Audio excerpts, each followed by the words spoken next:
اولاد کی تربیت کے بارے میں یہ بات یاد رکھیے کہ اولاد کی تربیت ان کی پیدائش کے بعد نہیں، ان کی پیدائش سے پہلے شروع ہوتی.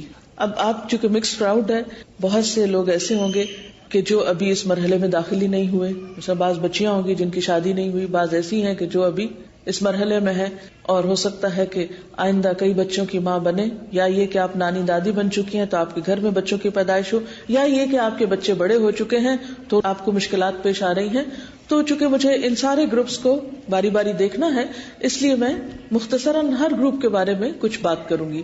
تو سب سے پہلے ابتدا میں یہ بات یاد رکھیے کہ تربیت پیدائش کے بعد نہیں، پیدائش سے پہلے شروع ہوتی ہے، جو ایک آئیڈیل سچویشن ہے.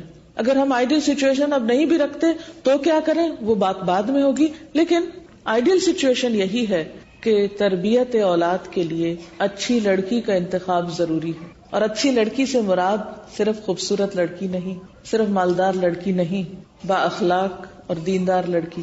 رسول اللہ صلی اللہ علیہ وسلم نے فرمایا کہ عورت سے 4 چیزوں کی بنیاد پہ شادی کی جاتی: اس کے نام نسب، اس کے مال، اس کی خوبصورتی اور اس کے دین کی بنیاد پر.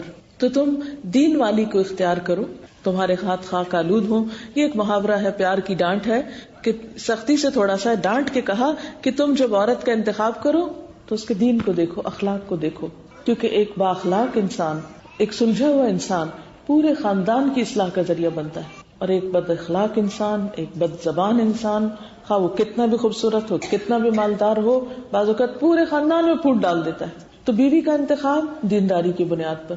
اس کے بعد باقاعدہ اللہ کے رسول صلی اللہ علیہ وسلم نے دعائیں سکھائی ہیں کہ شوہر اور بیوی کے باہمی جسمانی تعلق کے موقع پر بھی شیطان مردود سے پناہ مانگو، کیونکہ اس وقت شیطان تمہاری اولاد میں شریک ہونا چاہتا ہے. اس وقت سے وہ کوشش کرتا ہے کہ وہ شریک ہو جائے اور اولاد تمہاری نہ رہے، اس کی ہو جائے، تمہاری مرضی اور تمہارے طریقے پہ نہ چلے، اس کے طریقے پر چلے. لہذا اس وقت بھی وہ اپنا کام کرنا نہیں چھوڑتا، لہذا مسنون دعا سکھائی گئی. پھر اس کے بعد یہ ہے کہ پریگننسی کا جو مرحلہ آتا ہے، تو ڈیورنگ پریگننسی اب دیکھیں کہ بچہ اپنی ساری خوراک کہاں سے لے رہا ہوتا ہے؟ ماں کے خون سے. ماں جو کچھ کھاتی، جو کچھ سوچتی، جو اس کی جذباتی کیفیات ہوتی، جیسی اس کی ذہنیت ہوتی، وہ انڈائریکٹلی بچے پر اثر انداز ہو رہی ہوتی. جیسے وہ ماں کے خون سے غذا لے کے نشو نما پا رہا ہوتا ہے، ایسے ہی ماں کے خیالات اور ماں کے روٹین اور ماں کے جو طریقے ہیں وہ بھی اس پر اثر انداز ہو رہے ہوتے ہیں. لہٰذا اس دوران ماں کو خاص طور پر اپنی سوچ پازیٹو رکھنی چاہیے، مثبت سوچ.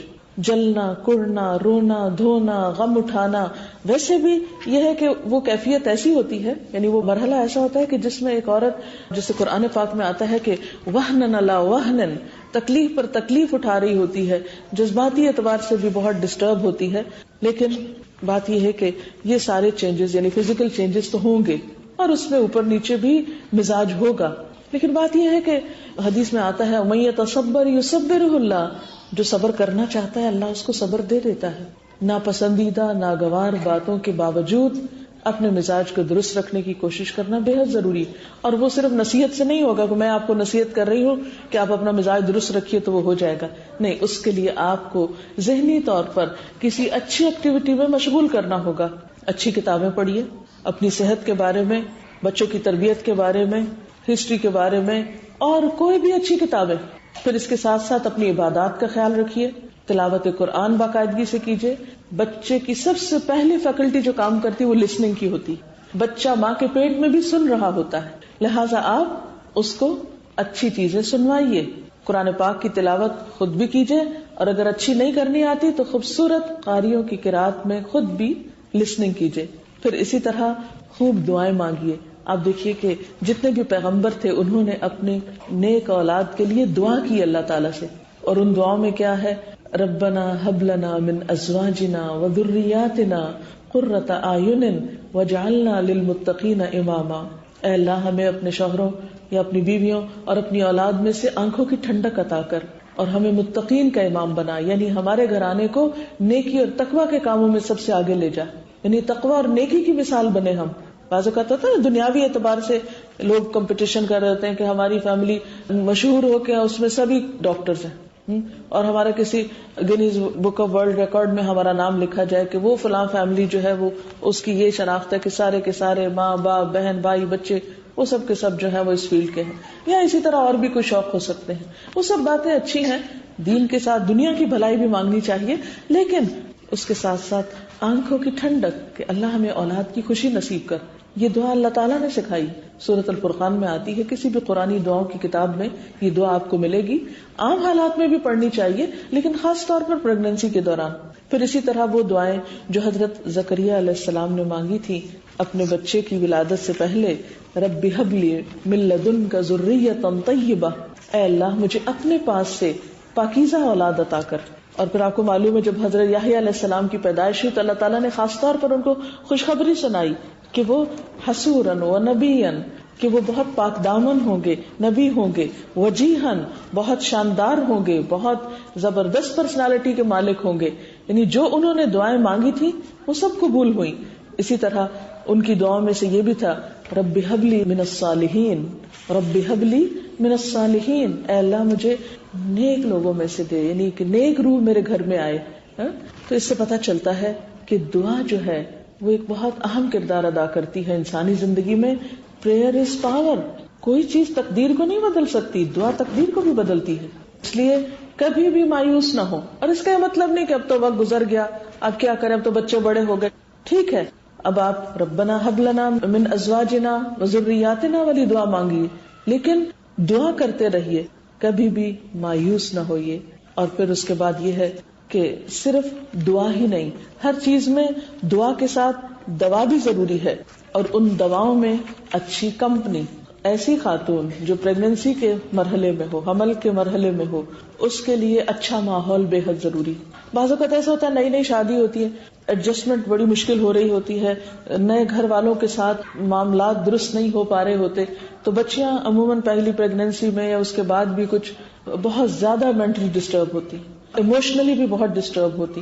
ایسے میں گھر والوں کو بھی خیال رکھنا چاہیے کہ ایک بچی جس کے لیے یہ ماحول بھی نیا ہے اور اس کے بعد اس کے اندر اتنی زیادہ فزیکلی چینجز آ رہی ہیں، اتنے ہارمونل چینجز ہیں، تو اس بچی کو ایک اچھے ماحول کی بے حد ضرورت ہے.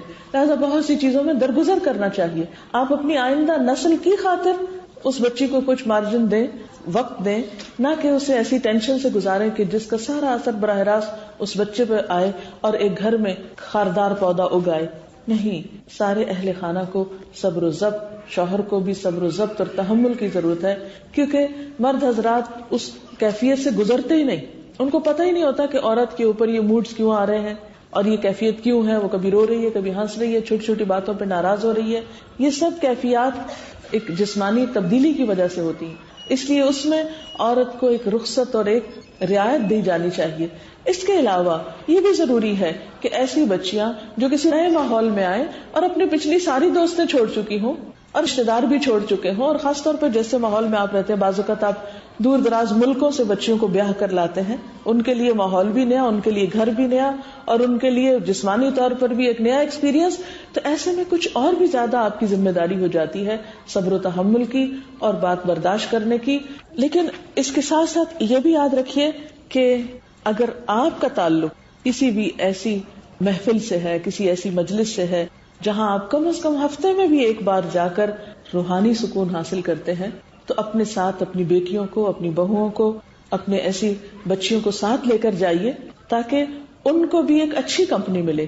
کیونکہ آپ جب اللہ کی مجلس میں بیٹھتے ہیں، قرآن کی مجلس میں بیٹھتے ہیں، تو یقینی طور پر آپ کے اوپر ایک سکینت نازل ہوتی جس کا حدیث پاک میں بھی ذکر آتا ہے. لہذا اچھی کمپنی سے مراد اچھی دوستیں، اچھے لوگ، اور اس کے علاوہ اچھی مجلسیں، اچھی محفلیں، یہ بچیوں کے لیے بے حد ضروری ہے. اس سے کیا ہوتا ہے کہ وقتی طور پر اپنے غم بھول جاتی ہے اور ایک وہ اداسی کی کیفیت بھی ختم ہوتی ہے. اور جب اچھے لوگوں سے دوستی ہوتی ہے تو کہتے ہیں کہ اچھا دوست خوشبو بیچنے والے کی طرح ہوتا ہے، کہ جس سے اگر آپ خوشبو نہ بھی خریدیں تو صرف اس کی خوشبو کی دکان سے آپ اگر بیٹھے ہوئے پاس تو خوشبو ہی آتی رہے گی. آپ کسی بھی پرفیوم کے کاؤنٹر پہ جائیے تو آپ دیکھیں گے کہ اگر آپ نہیں بھی خریدے تو تھوڑا سا اس کو ٹیسٹ کرتے ہوئے بھی آپ نکلتے ہیں تو آپ کے لباس یا آپ کے کپڑوں سے خوشبو ہی آتی ہے. تو خوشبو کے تو پاس سے بھی آپ گزر جائیں تو آپ پر ایک اثر ہوتا ہے. جیسے اسموکنگ، اگر کوئی اسموکنگ کر رہا ہو، آپ خود نہیں بھی کر رہے ہو تو آپ کے کپڑوں میں دھواں جذب ہو جائے گا، آپ وہاں سے نکل کے گھر آئیں گے تو باقی رہیں گے اثرات. اسی طرح اگر انسان اچھی محفل میں اٹھتا بیٹھتا ہے تو لازمی طور پر اس کے اثرات اس پر اچھے ہوتے ہیں. اس کے علاوہ ذکر کی کثرت کرنی چاہیے. قرآن پاک میں اللہ تعالیٰ فرماتے ہیں الا بذکر اللہ تطمئن القلوب، یاد رکھو اللہ کے ذکر سے دلوں کو اطمینان ہوتا ہے. پھر اسی طرح یہ ہے کہ جب پیدائش کا مرحلہ ہو یعنی ولادت ہو رہی ہو اس وقت آیت الکرسی پڑھنی چاہیے کیونکہ اس سے شیطان دور ہوتا ہے. اور جب بچہ پیدا ہو جائے تو اس کے کان میں آذان دینی چاہیے کیونکہ آذان سن کے بھی شیطان بھاگتا ہے. آپ صلی اللہ علیہ وسلم نے حضرت مریم کی مثال دے کر فرمایا کہ ہر بچے کو پیدا ہوتے ہی شیطان ٹھوکا لگاتا ہے سوائے مریم کے اور عیسیٰ ابن مریم کے، کیونکہ ان کی والدہ نے دعا کی تھی. اب آپ دیکھیے آپ صلی اللہ علیہ وسلم بتا رہے ہیں کہ ان کی والدہ نے دعا کی تھی تو اللہ تعالیٰ نے ان کو شیطان سے بچا کے رکھا. آپ بھی یہ دعا کر سکتے ہیں، یہ دعا کو خاص نہیں تھی ان کے لیے، آپ کے لیے بھی ہے. اور وہ دعا کیا تھی؟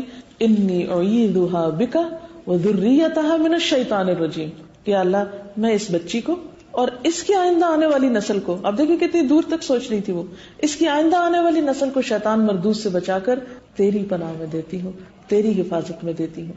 لہذا کتنی ضروری ہے یہ بات کہ ہم ہر مرحلے پر چوکنے رہیں، ہر موڑ پر ہم خیال رکھیں اور کسی وقت بھی غافل نہ ہوں. پھر اسی طرح جب بچہ پیدا ہو تو اس پر خوشی کا اظہار کریں. ہمارے ہاں عام طور پر یہ ہوتا ہے جب بیٹی پیدا ہوتی ہے تو سب کے منہ لٹک جاتے ہیں، حالانکہ آپ کو نہیں پتا کہ آپ کے لیے خوش قسمتی کا باعث کون ہو، بیٹا ہو یا بیٹی. ہو سکتا ہے کہ ایک بیٹی آپ کے لیے کئی رحمتوں کے دروازے کھولے، آپ کے رزق میں معلوم نہیں اس بچے کی آمد سے کتنا اضافہ ہو، اس کی اچھی تربیت میں آپ کے لیے کتنے درجات کی بلندی ہو. لہذا بچے کی پیدائش پر گھر والوں کو خاص طور پر ایک دوسرے کو اور باقی دوست رشتہ داروں کو بھی مبارک دینی چاہیے.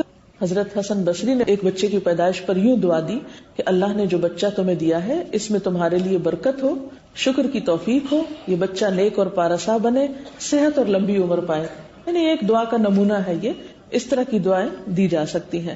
پھر اسی طرح یہ ہے کہ بچے کی جو پہلی غذا ہے وہ بھی کسی نیک انسان سے یا با اخلاق اچھے انسان سے دلوانی چاہیے، کیونکہ بچہ جب پیدائش کے بعد بالکل معصوم ہوتا ہے، اس پر پہلے جو بھی اثرات ہوں گے وہ اس کے اندر جذب ہو جائیں گے، پرنٹ ہو جائیں گے. آپ اس کے کان میں اذان دیتے ہیں اللہ اکبر، اللہ کی بڑائی اس کے دل میں جائے گی، چاہے وہ نہیں سمجھے مگر اس کے اثرات ہیں. قرآن پاک کے اور اللہ کے جو ذکر کے الفاظ اور حروف ہیں اس کے بھی اثرات ہیں، وہ اثرات انسان کے اندر جاتے ہیں. جو اٹھائے گا اس کے ہاتھوں کے بھی اثرات اس کی شخصیت پر ہوں گے، جو اسے پہلی دفعہ کھلائے گا اس کے بھی اثرات اس بچے کی شخصیت میں جائیں گے. اسی لیے آپ صلی اللہ علیہ وسلم کے پاس ایسے بچے لائے جاتے تھے جو بالکل نو مولود ہوتے تھے اور آپ ان کی تحنیک کرتے تھے. اور کہتے ہیں کہ انسان کی انگلیوں سے ریز نکلتی ہیں. تو جب ایک اچھے انسان، اچھے کردار کے انسان کے پاس، ویسے بھی آپ نے دیکھا ہوگا یہ صرف بچوں کے لیے نہیں، کسی شخص کے پاس آپ بیٹھتے ہیں تو آپ اتنا کمفرٹیبل فیل کرتے ہیں، اتنا اچھا آپ کو لگتا ہے، اور کسی شخص کے پاس آپ بیٹھتے ہیں تو آپ تھوڑی دیر میں کہتے ہیں کہ بس کب ختم ہو یہ مجلس تو ہم یہاں سے اٹھیں. یعنی آپ کو گھبراہٹ ہوتی ہے کچھ لوگوں کی کمپنی سے. اور یہ ایسا ہوتا ہے کہ کچھ لوگ جن کی سوچ پازیٹو ہوتی ہے، جن کا اخلاق اچھا ہوتا ہے، ان کی طرف آپ خود بخود کھنچتے چلے آتے ہیں. ان کے اندر ایک خاص کشش ہوتی ہے. تو نیکی اپنے اندر ایک کشش رکھتی ہے. کشش محض لباس میں نہیں ہوتی، کشش محض کسی میک اپ میں نہیں ہوتی، کشش شخصیت کی خوبصورتی میں ہوتی، کشش دل کی خوبصورتی میں ہوتی. لہذا اس خوبصورتی کو منتقل کیا جاتا ہے بچوں کی طرف. پھر اسی طرح